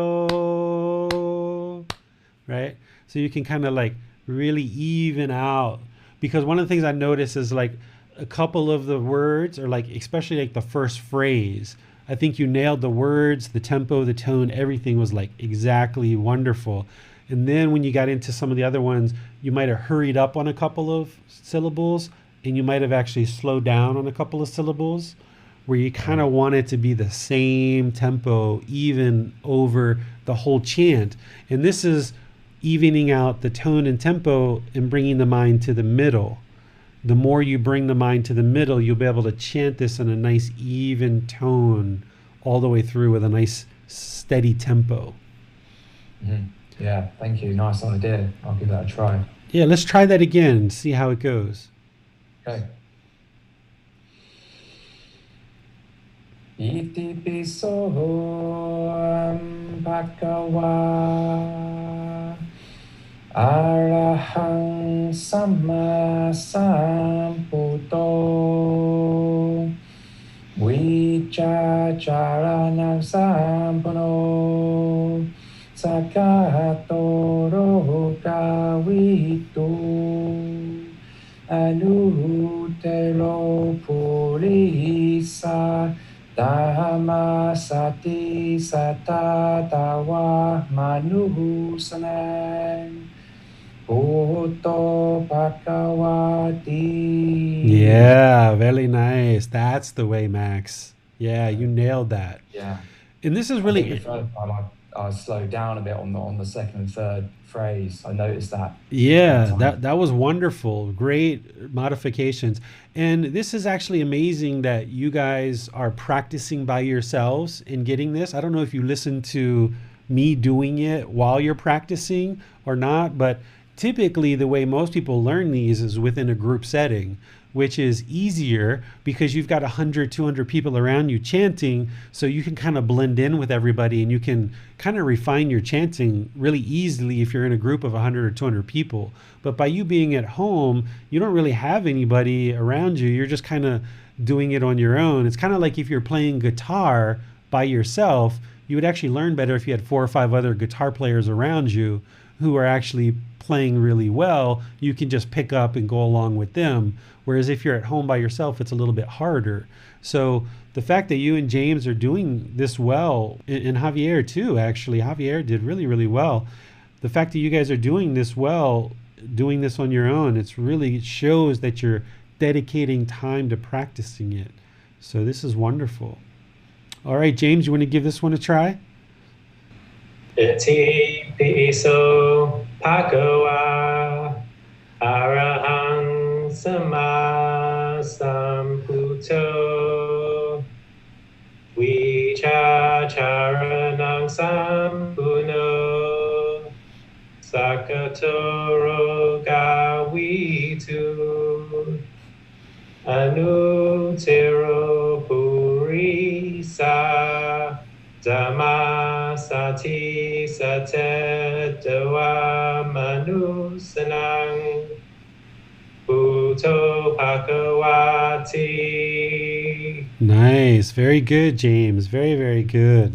So you guys are really making some good progress. And just to clue you guys in on something else is, even though like deep practitioners of Buddhist teachings will be able to chant these and chant them really, really well, the average Thai person here in Thailand, they're not practicing these on a regular basis. So you guys learning this ETP So chant, while it's common among people who are practicing the teachings really, really deeply, among the average Thai person that lives in Thailand, they're not learning and chanting these regularly.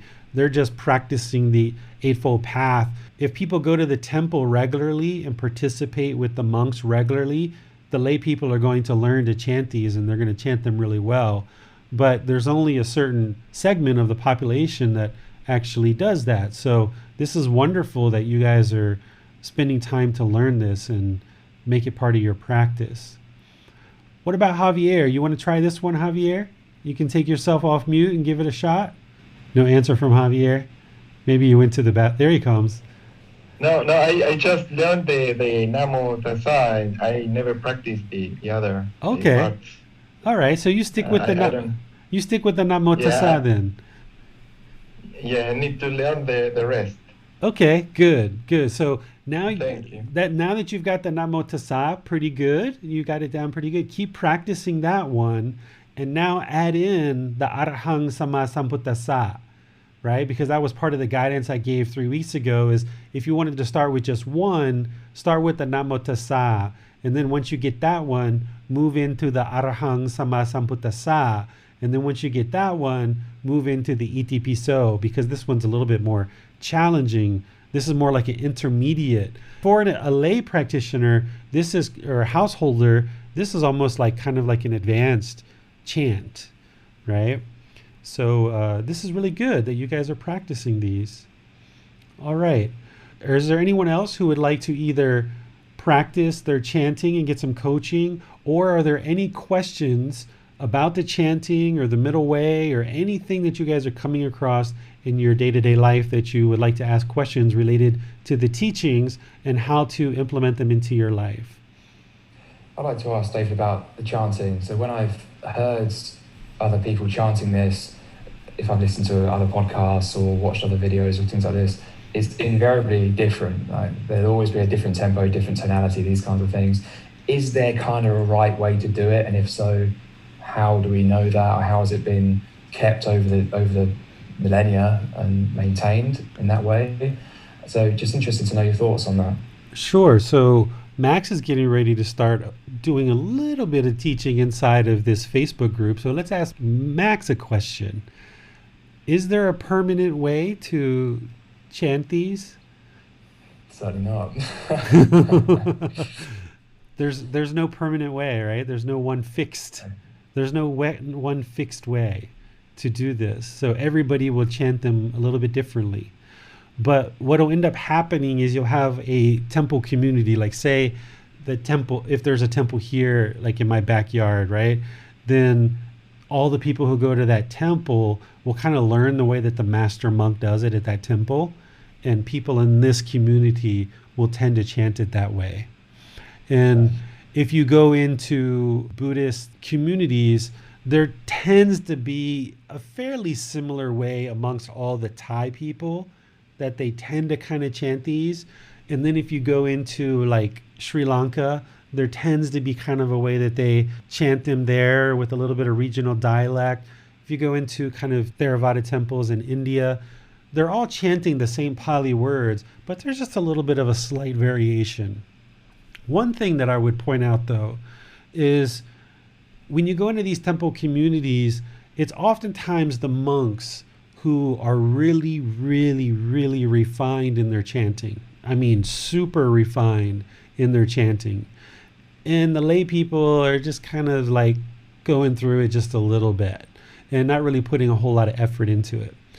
When I used to go to the temple communities and I used to lead a large group of people back in America, I always put a lot of effort and dedication to it, to the point where I would just try to emulate what the monks were doing as close as I could. So when I chant and you hear me chanting, a lot of people would say I chant very much like a monk because I've put a lot of effort and dedication to try to chant more and more refined, more and more dedicated practice. Sometimes you go in and you'll hear lay people say this one, like Namo Tassa, they'll say, Namo Tassa Bhagavato Adahato Samma Sambuddhassa, right? They're not really chanting it. Where when the monks really get wound up, it's Namo Tassa Bhagavato Arahato Samma Sambuddhassa. Where a lot of times the lay people can almost be talking the chant, where the monks are just really like pushing the harmonies and all of them chanting together. So depending on what recordings you've heard, you might even hear some monks, particularly Western monks, they'll do the Namo Tassa before they start their Dhamma talks. And it's almost like they're talking it. They're not even really chanting it. But, you know, to really come with that self-confidence, to really come with getting the air moving, getting the mindfulness going, really dedicating yourself to the practice, really put some thought into how you guys are chanting. And it's obvious that you guys have the way that you guys are practicing here today. And the more you get blended into a temple community, it'll be better for you to do that because you'll have lots of people who will be chanting together and you'll kind of see how we all chanted together. Because every Thai temple that I've ever gone to, my chanting style and the way that I chant, it blends right in with the Thai people. And I haven't really seen any variation amongst Thai temples because we all kind of chant generally the same. But when I look at Sri Lankan chanting or even people from India chanting in Pali, they will all chant a little bit different. So for me, what I'm teaching you guys is based on my experiences in the Thai tradition. Got it. But I wouldn't necessarily call that the right way, right? Because that would be kind of arrogant and egotistical of me to think that this is the right way. So this is just the Thai way, the way that we do it in the Thai tradition. Okay, sure. Thank you for that. And it appears we have no more questions this time. Okay, so this was definitely a different kind of class, right? Than what we have been doing in the past, where we've actually spent some time to kind of chat a little bit informally, kind of joke around a little bit, and you guys can see that, yeah, the Buddha didn't just sit on some mountain of sand somewhere and kind of order people what to do in teaching, that these teachings are meant to enjoy, meant to be fun. That's what life's about. So when we talk about eliminating painful feelings, pleasant feelings, feelings that are neither painful nor pleasant, and you hear that part of what we're eliminating is this happiness, excitement, and elation, don't think that you can't have fun, right? Don't think that you can't joke around, right? Don't think that you can't, cut it up with your friends. What it is you don't want your mind pulling in that direction. You don't want your mind latching on to this condition that it's only feeling joy when you're cutting it up with your friends, right? And you can have fun, you can joke. If you ever come to Thailand, you're going to connect through an international airport. Unless you go out of California, you're going to connect somewhere. There's no direct flight straight to Thailand. One of the ways that you know that you're getting close to your connected gate, if you're in Korea or Japan or China or wherever you connect through, is as you're walking through the airport, you're going to know you're getting closer and closer to your gate, because you're going to see Thai people collected around there laughing and joking, because Thai people are connecting in from all over the world as well, and they're going to the same gate that you're going to, that goes to Chiang Mai or that goes to Bangkok. And one of the ways that you know you're getting close to your gate, you're going to see a bunch of Thai people sitting around joking, smiling, having fun, sharing food, talking to each other, smiling and all this good stuff. So learning and practicing these teachings, oftentimes you see all these really somber pictures of the Buddha, deep in meditation with his eyes closed, maybe a little bit of a smile, right? Very rarely do people picture a Buddha laughing, joking, having fun, but think about it. Think about this guy that we refer to as Gotama Buddha, who they refer to as aesthetic Gotama or master teacher Gotama. Here's this man who steps down from the royal family. He leaves his royal throne and he steps down to the commoner, shaves his head, starts wearing rags for clothes. Well, do you think people just immediately accepted him? No, right? Here he is, shaved head, wearing rags as robes, stepping down. I bet there was probably quite a few people that were kind of looking at him and kind of arrogant that, we kind of think that maybe everybody during the Buddha's lifetime must have absolutely loved him and must have come to him and just been so enamored by him. But in his kingdom and around the places that he was teaching, there were people that disagreed with him. There were people who argued. There were people who got hostile with the Buddha. There was actually one story of a man who tried to kill him, right? During the Buddha's lifetime. So these kind of depiction or this perception that we have in the mind that a Buddha maybe sits in a temple and just meditates all day, or sits on a mountain and just kind of tells everyone what to do. This isn't what a Buddha does. A Buddha needs to interact with the people. A Buddha needs to spend time with the people and understanding the same struggles and the same things that they're actually involved in on a day-to-day basis. That person needs to be polite, needs to be kind, needs to be respectful, but also needs to kind of blend in with the local community. And if this guy is just walking around super serious all the time with a really somber look on his face, who wants to hang out with that guy, right? That's not what Gotama Buddha did. In order for Gotama Buddha 2,500 years ago to convince people to learn and practice his teachings, we know he didn't use guilt. He didn't use fear. He didn't use shame to motivate people to learn his teachings, because that's exactly what he's teaching people to get rid of. So he didn't use that in order to motivate people to learn and practice his teachings. So what did he use? Well, charisma, right? Politeness, respect, kindness. By being kind with people, by being polite with people, by being respectful to people, people are more interested to spend time with you and be around you. This is the natural law of karma. That's why we teach you in the Buddhist teachings to be polite, friendly, kind, caring, loving, compassionate, respectful, right? Because people are going to enjoy being around you. They're going to have deeper personal relationships and deeper professional relationships. Well, this Buddha, he also told jokes.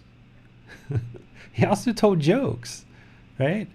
He says right in his teachings, he tells his son in his teachings that even when he tells a joke, he doesn't tell a lie, right? We look at these monks with shaved heads and wearing these orange robes and walking around, oftentimes barefoot. People get really somber around them, right? That's holding things too tight. That's not being in the middle. That's holding things too tight. So if we walk around super somber all the time, that's too tight. And if we walk around really loose-tongued, loose-lipped, that's too loose. The middle is where we're looking to reside. And in the middle, we can be joyful, we can be calm, we can be serene, we can be content, and we can be joyful. We can have fun. We can joke, we can laugh, right? So bringing the mind to the middle isn't being somber all the time, isn't being uptight, and it's not being real loose. It's being right there in the middle, having fun, enjoying life. Sure, we're giving up killing. Sure, we're giving up stealing. We're giving up sexual misconduct. We're giving up lying. We're giving up substances that cause heedlessness. Giving up alcohol, giving up drugs. We don't need that stuff. We can be peaceful, calm, serene, and content with joy without any of that stuff. Well, how do you do that? Have fun. So, have fun this week. I usually tell you to show love, care, compassion, friendliness, kindness, respectfulness. Yeah, we still got to do all of that. Do all of that with all the people around you. But also, just have fun. Lighten up. Bring the mind to the middle. Don't be so tight. Don't be so loose. Bring the mind to the middle. Lighten up. Have some fun. So until next time, have a really wonderful rest of your day. Have a wonderful rest of your week. On Sunday, we're going to be studying the 5 precepts. We're going to be diving into some deep teachings. So enjoy the rest of your week, and I'll see you guys on Sunday at 9 o'clock. Sawadee khap. Thank you for listening to this podcast. To provide support for this podcast, visit patreon.com/support Buddha. To access more teachings, visit buddhadailywisdom.com. There, you will discover a full range of courses, retreats, and online resources to assist you on the path to enlightenment. Remember to establish a daily, consistent meditation practice, along with learning and practicing these teachings. A well-developed meditation practice is the foundation in which to train the mind to attain enlightenment.